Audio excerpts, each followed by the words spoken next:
Om Shanti.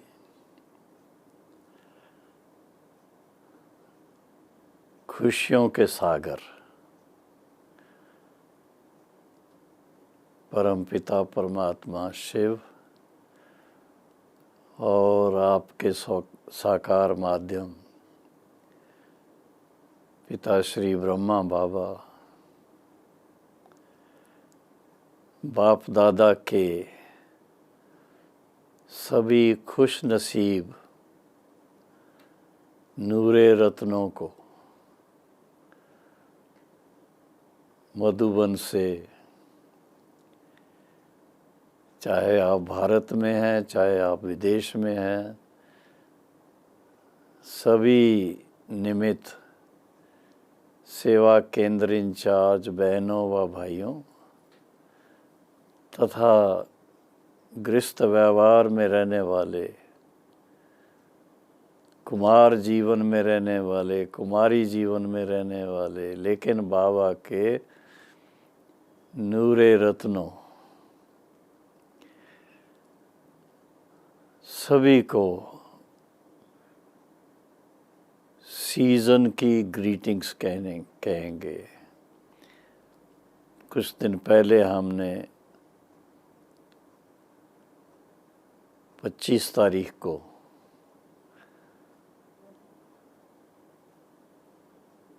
Christmas का त्यौहार मनाया और सभी एक दो को बहुत merry Christmas and happy new year उसकी ग्रीटिंग्स। और मेरे पास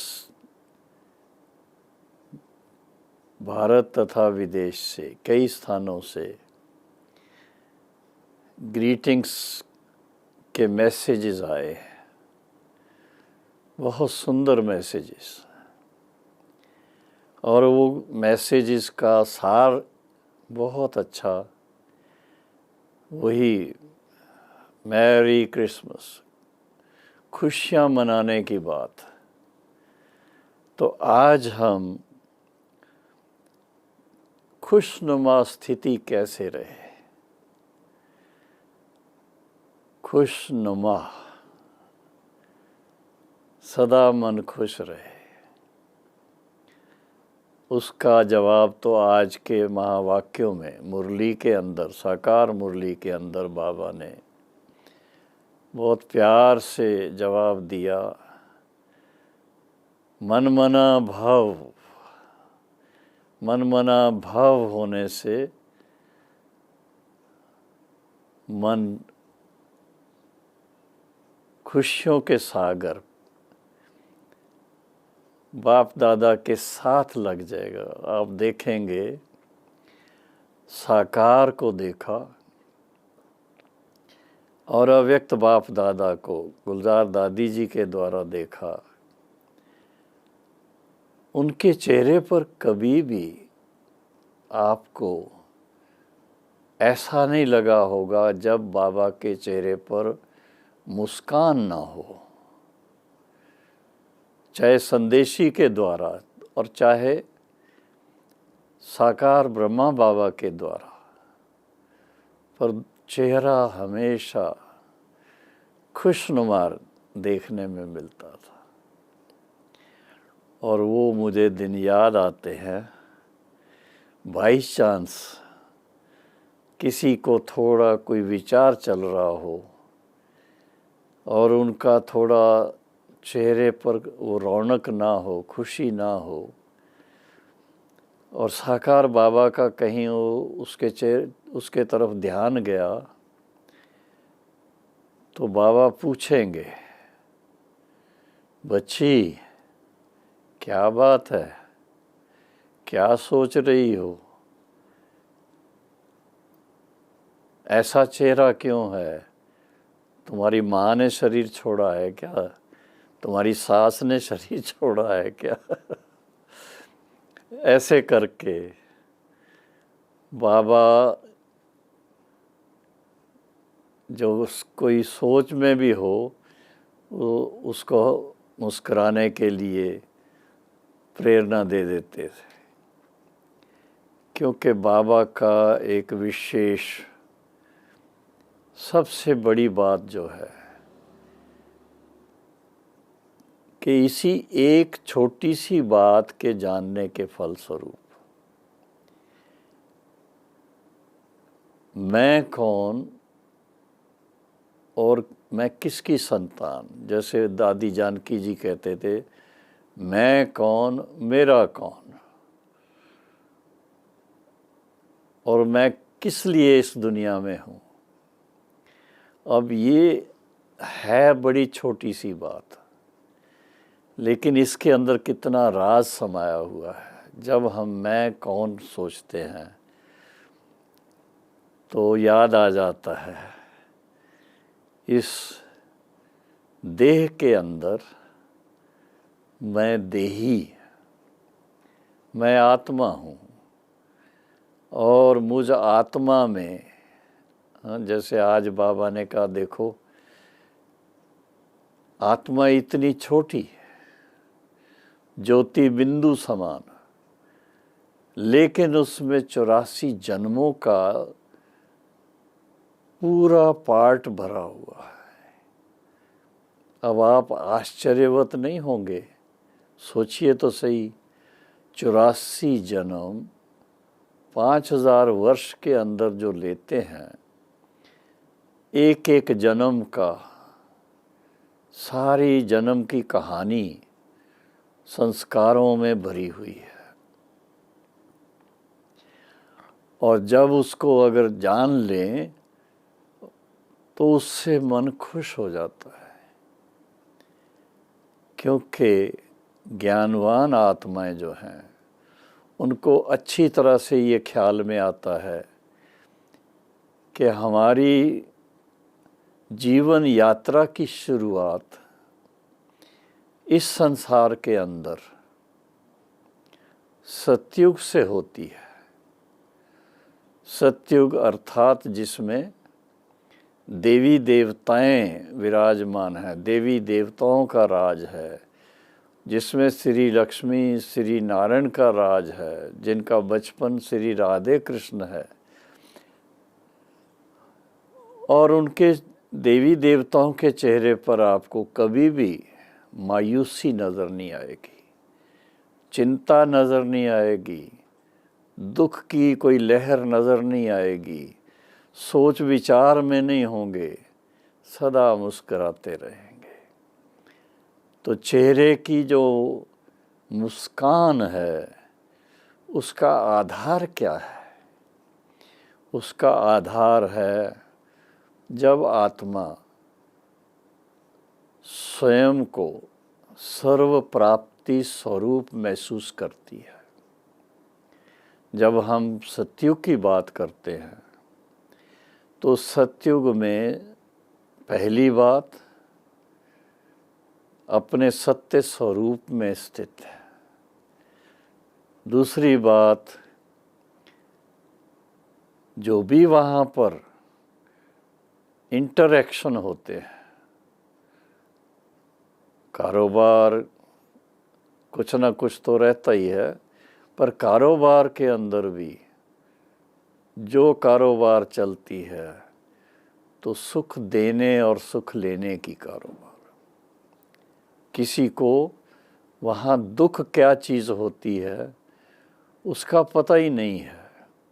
मुझे तो वो दिन याद आता है, जलंधर की बात है। एक बार 3 संदेशी छोटी छोटी बहनें पर ट्रांस में जाने वाली, और उनके द्वारा बाबा ने सतयुग की कुछ सीनरी दिखाई। श्री कृष्ण श्री राधे और उनके साथ में एक और उनकी सखी, और उनका पार्ट दिखाया।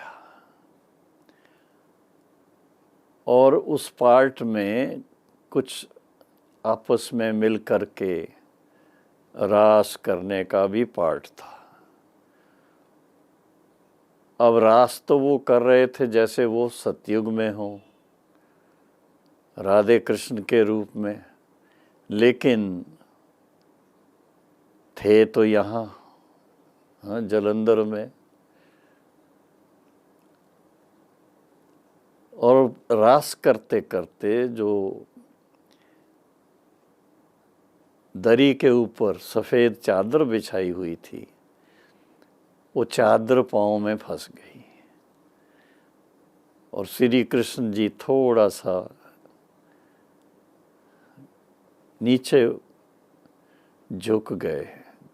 तो आप जानते हो, जब श्री कृष्ण और राधे सामने हों और देखने वालों की दृष्टि में वही सत्युगी दुनिया हो, कितना प्यार से उनके साथ बात करेंगे, कितना उनका ध्यान रखेंगे।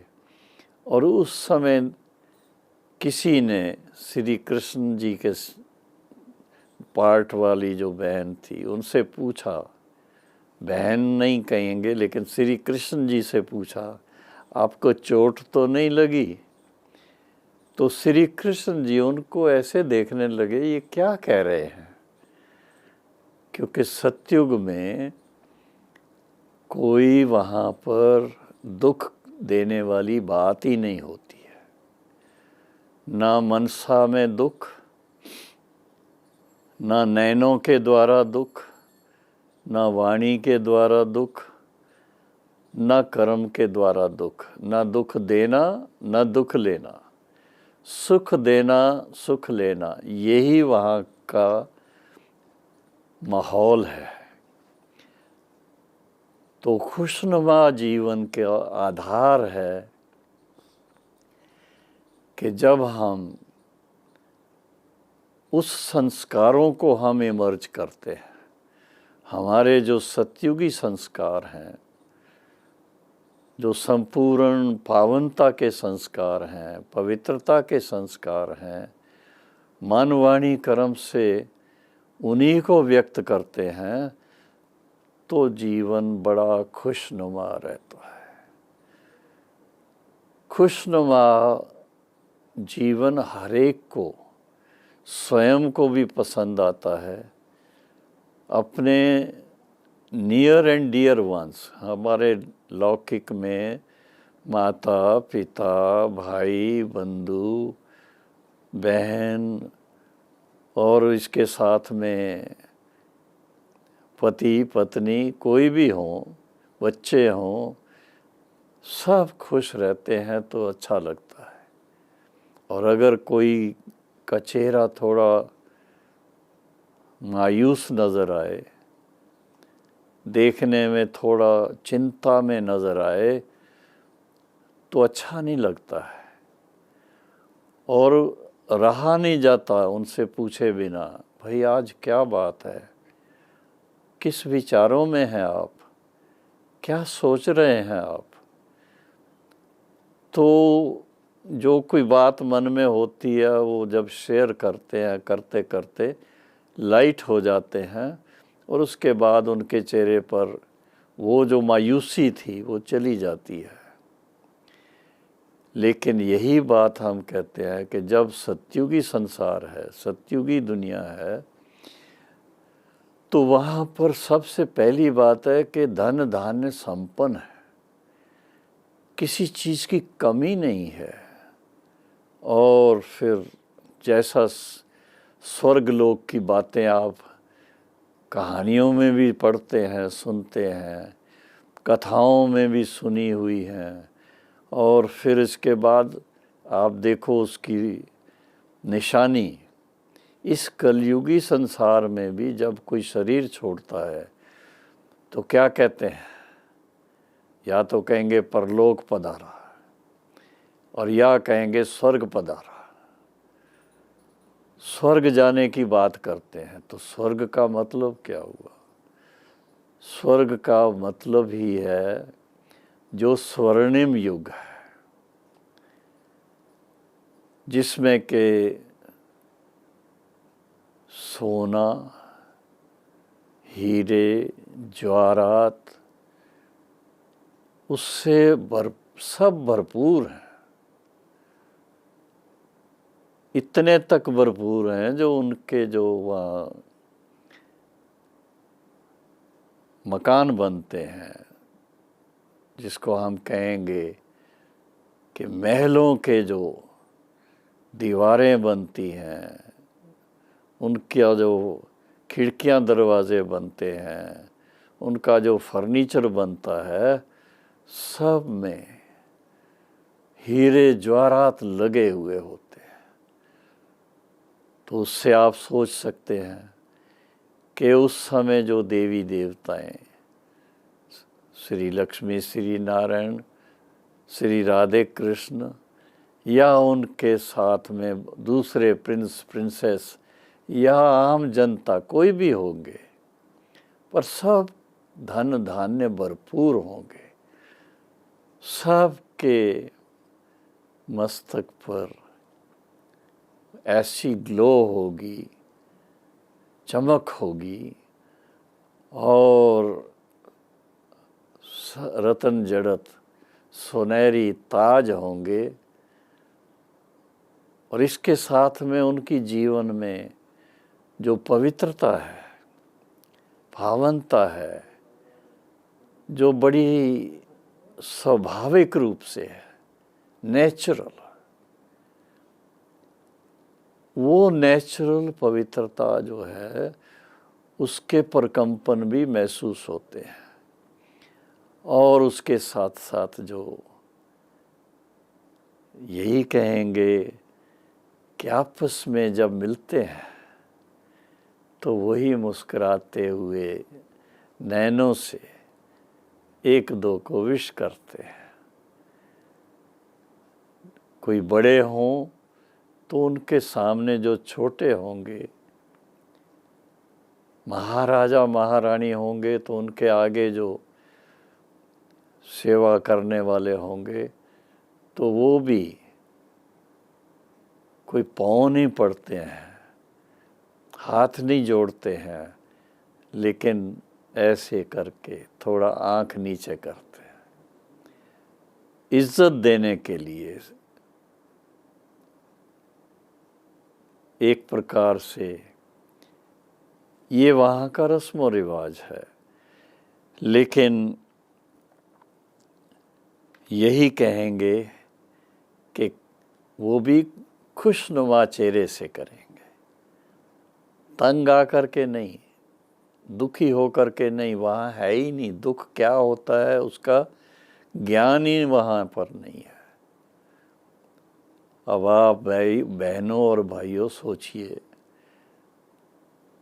85 वर्ष से परमपिता परमात्मा शिव ब्रह्मा बाबा के द्वारा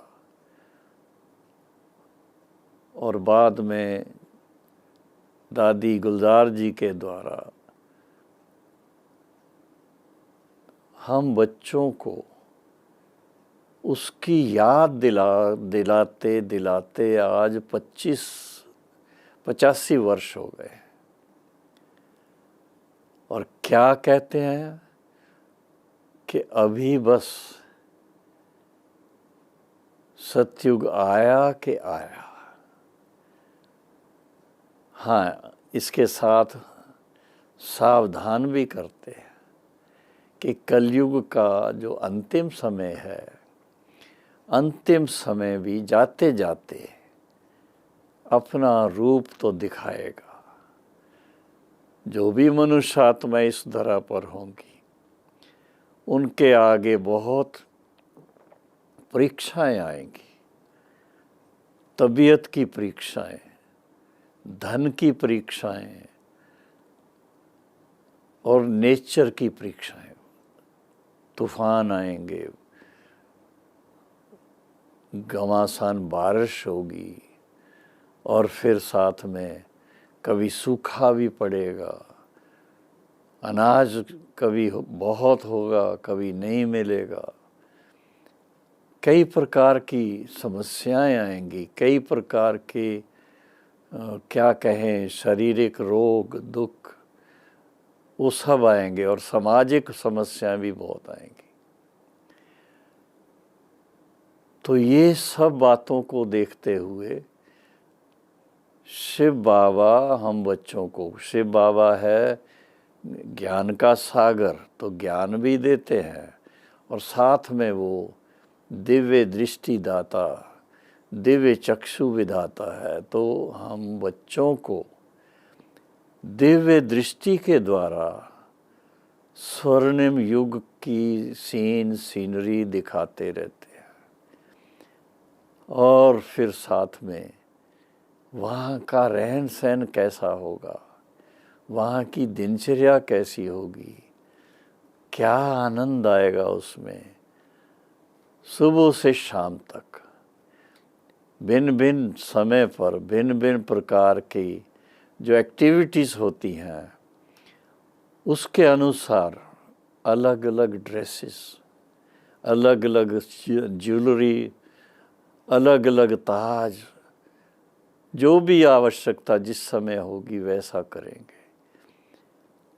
और इन बातों को जब सोचते हैं तो देखते हैं, ऐसे ही नहीं कहा जाता है जब शरीर छोड़ते तो वो स्वर्ग पधारा या स्वर्ग गया या वैकुंठ गया, ऐसे ही नहीं कहते हैं।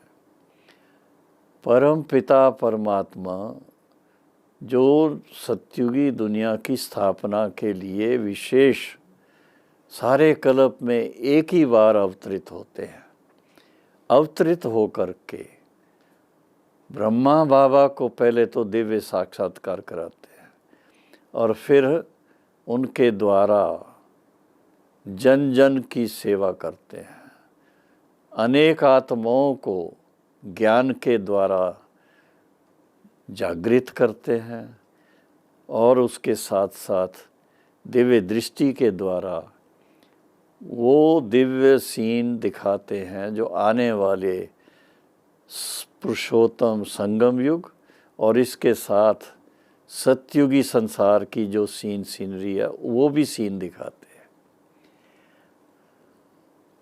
इसके साथ ये भी बात आती है कि जो सदा खुशनुमा रहने की दुनिया है, उसके आने से पहले जो दुख रोग वाली रोने की दुनिया है, जिसमें कोरोना का आजकल राज चल रहा है, कोरोना वायरस ने कितना सबको दुखी किया हुआ है, तो इसके विनाश की भी तैयारी चलती है। क्योंकि सतयुग में वो आत्माएं आकर के जन्म लेती हैं जिन्होंने इस पुरुषोत्तम संगम युग पर परम पिता परमात्मा की दी हुई जो सर्वोत्तम ईश्वरी ज्ञान की शिक्षा प्राप्त की है और उनके द्वारा सिखाया हुआ सर्वोत्तम सहज राजयोग उसकी शिक्षा प्राप्त की है और इस शिक्षा के आधार से अपने जीवन को इतना सुंदर बनाया है, इतना श्रेष्ठ बनाया है, अपने संस्कारों को इतना परिवर्तन किया है। जो कलयुगी संसार के संस्कार थे उनको टोटली परिवर्तित करके पुरुषोत्तम संगम युग के डायमंड एज के संस्कार और फिर इसके साथ में गोल्डन एज के सतयुगी संस्कार उनको अपने जीवन में धारण किया है। क्योंकि जब आत्मा इस धरा से शरीर छोड़कर जाएगी, बाकी तो सब कुछ यहीं रह जाता है, संस्कार साथ में जाते हैं। तो खुशनुमा रहने वाला जो संस्कार होगा वो अगर साथ में जाएगा तो भविष्य सतयुग में सदा खुशनुमा रहेंगे। इस बात का बड़ा ध्यान चाहिए कि हम अपने आप को हमेशा देखते रहें। मैं कभी कभी हंसी में कहता हूँ, हमारे राजस्थान में बहनों को एक विशेष ये अपने चेहरे को देखने की आदत, वो छोटा सा एक गोल शीशा रखते हैं, इधर रख लेते हैं और जब थोड़ा फ्री होते हैं तो निकाल के देखते हैं और अपना वो लिपस्टिक ये वो सब ठीक करते हैं। तो ये बाबा ने हम बच्चों को बहुत अच्छा शीशा दिया हुआ है कि हम अपने सत्युगी जीवन का जो विशेष स्वरूप है उसको अपने सामने लाएं, उसके साथ अपना कंपैरिजन करें और देखें कि हमारा श्री कृष्ण जैसा, श्री लक्ष्मी जैसा या श्री राधे जैसा, श्री लक्ष्मी जैसा, श्री नारायण जैसा कैसा चेहरा है, उनके जो दिव्य गुण हैं वो मेरे में कितने तक आए हैं। तो जब हम इस तरह से अपने पुरुषार्थ के अंदर एक खुशनुमा जीवन बनाने के लिए, खुशनुमा रहने के लिए, हाँ, कहा जाता है अति इंद्रिय सुख पूछना हो तो गोप गोपियों से पूछो। तो गोप गोपियाँ आम तौर पे सभी समझते हैं जो श्री कृष्ण के साथ में होते थे, रास लीला करते थे, पर वो पहले तो संगम युग पे होंगे। पुरुषोत्तम संगम युग पर एक ही बार परम पिता परमात्मा सारे कल्प में एक ही बार अवतरित होते हैं। ऐसे टाइम पर जो शिव बाबा और ब्रह्मा बाबा के नैनों के नूर बनेंगे, जो उनके गले का हार बनेंगे, जो उनकी पुचकार लेंगे, जो उनकी आशीर्वाद प्राप्त करेंगे, वही तो भविष्य में श्री राधे, श्री कृष्ण और उसके साथ में श्री नारायण, श्री लक्ष्मी, श्री नारायण पद को प्राप्त करेंगे। लेकिन ये ज़रूर है कि खुशनुमा चेहरा रखने के लिए अपने आप को इतना मोल्ड करना है, इतना गोल्डन बनाना है, इतना श्रेष्ठ डायमंड जैसा बनाना है ताकि हम ये शरीर, पुरुषोत्तम संगम युग का जो शरीर है, इसके द्वारा ईश्वरीय सेवाएं भी करते रहें, तपस्या भी करते रहें और अपने अंदर वो दिव्यता, वो गुण, दिव्य गुण सत्युगी संसार में जो हमने व्यक्त करने हैं उनकी धारणा में भी संपन्न बनते जाएं, संपूर्ण बनते जाएं। अपने आप को चेक करना बड़ा ज़रूरी है और उसकी चेकिंग का एक सिंपल सा है कि वो छोटा आईना देखते रहो, बाबा को देखो और मुस्कुराओ, चेहरे पर वो रौनक आ जाए। सदा रौनक अगर रहेगी, नींद में भी चेहरा आपका मुस्कुराता रहेगा। बाई चांस कोई आपको नींद के समय आके देखे तो चेहरा मुस्कुराता देख करके उनको साक्षात्कार हो जाएगा, अरे श्री नारायण तो यहाँ हैं, श्री कृष्ण तो ये सो रहे हैं यहाँ। और वो क्या बताऊँ आपको, अपने जीवन में अपने आप को धन्य धन्य महसूस करेंगे। तो ये विशेष आज छोटी सी बात कि खुशनुमा स्थिति बनाने के लिए हमको क्या करना है, तो एक अपना छोटी सी डायरी भले रख लो, उसमें नोट करना है कि ऐसी कौन सी बातें हैं जो मेरे चेहरे की खुशी को गायब कर देती हैं। उनको नोट करके और वो बाबा को अर्पित कर देनी है, दान कर देनी है कि मुझे अब ये नहीं चाहिए, मैं तो सदा खुश रहना चाहता हूँ। खुशी जैसी खुराक नहीं, जितना खुशी में रहेंगे आपकी तबीयत बहुत अच्छी रहेगी, बड़ा हर बात में स्फूर्ति रहेगी और सबके साथ व्यवहार में आनंद आएगा। आपको भी आनंद आएगा, जिनके साथ व्यवहार में आएंगे उनका मन भी बहुत खुश होगा। ऐसी शुभ भावनाओं को लेकर के और ऐसा अपने शुभ पुरुषार्थ को अच्छी तरह से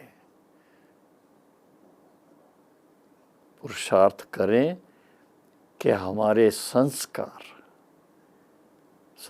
तो आत्मा में ही है, तो हमारे संस्कार सतयुगी संस्कार बन जाए, दैवी संस्कार बन जाए, देवताओं वाले संस्कार बन जाएं। और जब वो संस्कार पक्के हो जाएंगे तो आप देखेंगे आप सदा ही खुशनुमा रहेंगे। प्रैक्टिकल में देखा, हमारी आदरणीय दादी प्रकाश मणि या दादी जानकी, उनको कोई शारीरिक थोड़ा सा कष्ट होता था, डॉक्टर पूछते थे, दादी कैसे हैं, दर्द बहुत है क्या? तो क्या जवाब देंगी? बस थोड़ा सा है, इतना सा है। जबकि उनको दर्द बहुत होता था, पीठ पकड़ जाती थी, कभी हार्ट की कोई ऐसी बात आ जाती थी। लेकिन जब कोई सामने आएगा उनके साथ मुस्कुरा के नैन मुलाकात करेंगे और उस समय यही कहेंगे, नहीं मैं बिल्कुल ठीक हूँ। कभी कभी तो डॉक्टर हैरान हो जाते थे कि इतनी तकलीफ होते भी ये कहते हैं हम बिल्कुल ठीक हैं। तो ये है सतयुगी संस्कार जो हैं, उनको जब इमर्ज करके इस जीवन में हम किसी भी कंडीशन में होते हैं तो भी हमारा वो चेहरा खुशनुमा रहता है। और फिर इसी आधार से वो संस्कार बन जाता है जो हमारे साथ चलता है। और अभी समय है उसका, युग परिवर्तन का समय है, कलयुग के जाने का समय है, सतयुग के आने का समय है। तो इस बात को समझ करके, जान करके बहुत खुश रहना चाहिए, खुशी में आना चाहिए।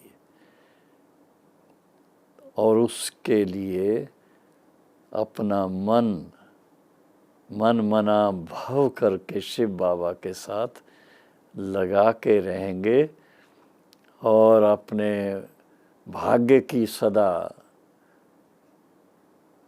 क्या कहें एप्रिसिएशन अपने दिल में रखेंगे और भविष्य का जो अपना स्वरूप है उस स्वरूप को भी देखते रहेंगे। तो बस यही मन में आएगा, कलयुग जा रहा है, सतयुग आ रहा है और हम खुशी के नगारे बजा रहे हैं। खुशी का नगारा बजाना है और खुशियों में झूमना है, खुशियों में नाचना है। अभी बाबा ने खास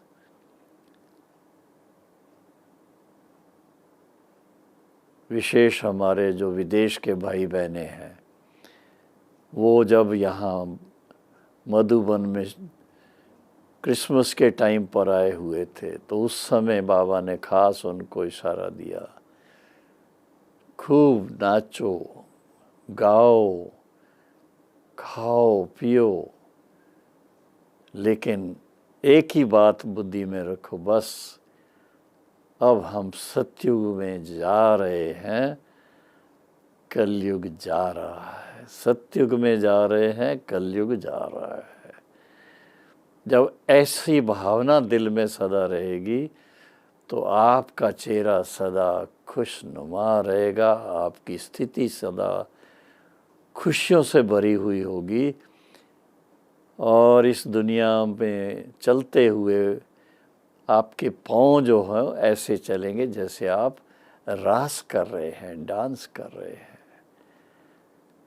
तो ऐसा खुशनुमा जीवन बनाने के लिए आप सब भाई बहनों को कोटि कोटि मुबारक हो, मुबारक हो, मुबारक हो। ओम शांति।